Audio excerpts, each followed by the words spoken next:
Hi daily friends, it's Christopher Fox once again. Welcome back to the video.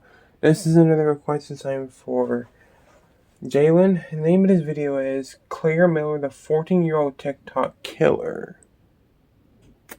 Let's check it out. Yay. I've never heard of this person before, I don't think. I don't use TikTok anyway, so. Find out why a 14-year-old girl stabbed and killed her 19-year-old disabled sister. What? Okay, I think I have heard of this, actually.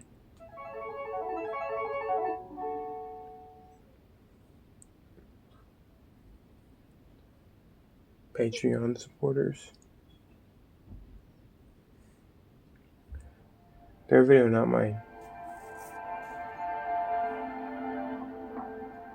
Claire Miller was born in Lancaster, Pennsylvania, and lived there with her mother, father, and sister Helen. That's her sister? They lived a pretty normal American family life. It's going to get dark and fucked up as hell. Helen had been born with cerebral palsy and was wheelchair-bound, round-the-clock care and attention. Despite this, the Millers... Is that the person who killed her? American family. Jesus. Claire went to school. She had friends. She wasn't really popular or unpopular. She seemed to consider herself a bit of an alternative girl and enjoyed watching Japanese anime movies. Like many teenagers, she also enjoyed making TikTok videos. Obviously. Sometimes she would dance or lip sync.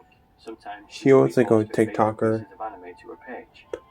Just like I never could get into TikTok. I was never good at it. Popular or unpopular. Scrolling through her TikTok. I tried making one and deleted it right after because I didn't know how to know jack shit about it. Teenage girl. A call. On Sunday, 21st of February, Lancaster police received a phone call. The call was from a young girl who said that she had stabbed her sister. Though it's strange enough to Why though? Police involuntarily admit to attempted murder, what police really found strange was the detached and cold, matter-of-fact manner with which she stated it. Police drove to the home to find Claire, standing outside, washing her hands in the snow. The snow around her was covered in blood. She was dressed in just her pajamas. Gosh, she looks evil in that picture. Rather than finding someone hysterical or emotional, she was ice cold, completely detached, as if she were just washing mud off her hands. Police asked her what happened, and she very calmly told them that she had stabbed her disabled sister multiple times. She then took police into the house, where her parents were still sleeping, and showed them her parents were sleeping after all that. Inside the room was like something from a horror movie. The bed was soaked in blood. On top of the blood-soaked sheets lay the body of her sister. Police investigators. Damn, that's fucked up, man. From what can only be described as a frenzied attack.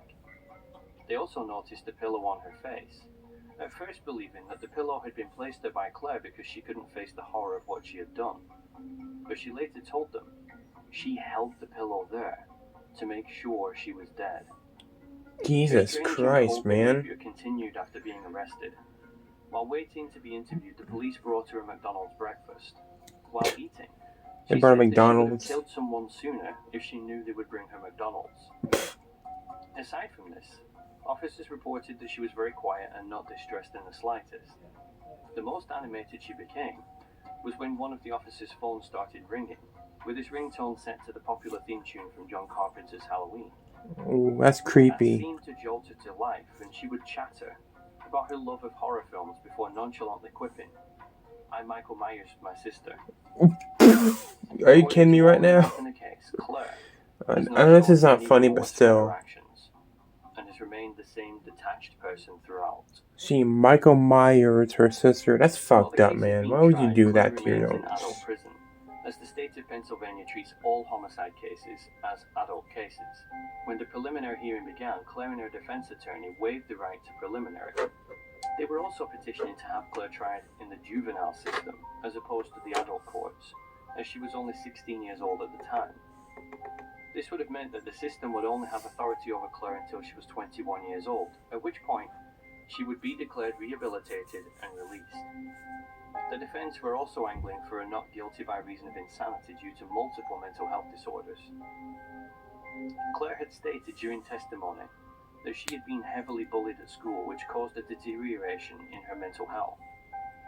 After careful consideration, Judge David Workman denied the request and insisted it was tried in adult court, stating that the level of mental health issues in this case are so extensive that they could not be rectified in 4 years, and so she would be released into the community as a potential danger to society if tried as a juvenile.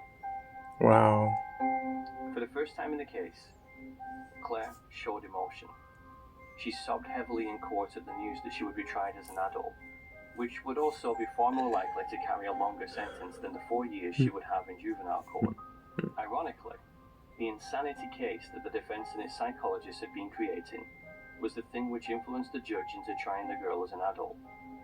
3 separate doctors analysed Claire to assess her mental health prior to the trial, with 2 of the 3 stating that they felt she was suffering from a psychotic break at the time of the murder, which explained her detached manner when found by police. The 3rd doctor found it too difficult to come to a conclusive diagnosis. They reported that she was experiencing visual and auditory hallucinations and was obsessed with homicide stories. Oh The defense god, argued it was no. not premeditated It because keeps she getting more had packed a fucked up lunch as it and read her goes. clothes and books for the following day at school, showing that she was actually just going to have a normal day the following day. They continued that when Claire went to bed, she began to see hallucinations. These hallucinations bullied her about the way she looked and taunted her for thinking that she was a boy in a girl's body.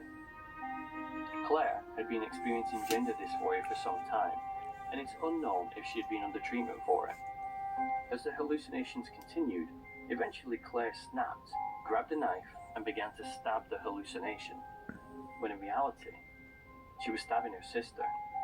That's scary. Claire is still Holy currently held shit. in juvenile detention while her trial continues. Campfire analysis.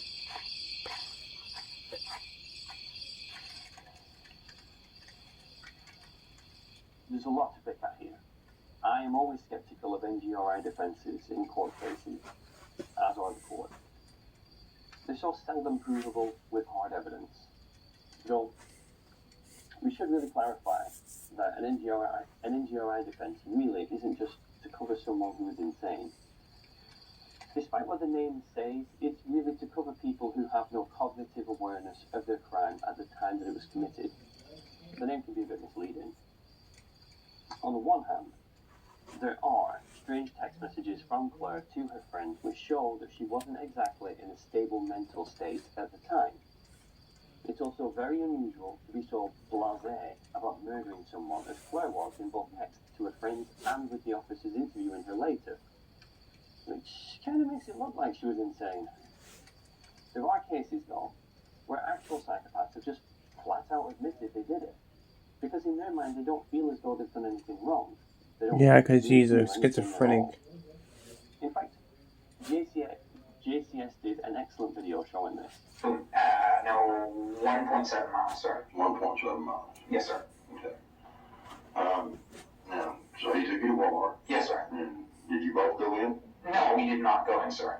And why not? We pulled into the parking lot, then I pulled the weapon on him and demanded that he take me to Asher, Oklahoma, sir. And why did all of a sudden did you decide that you needed to go to Asher? These are scary stories, man. To take him out.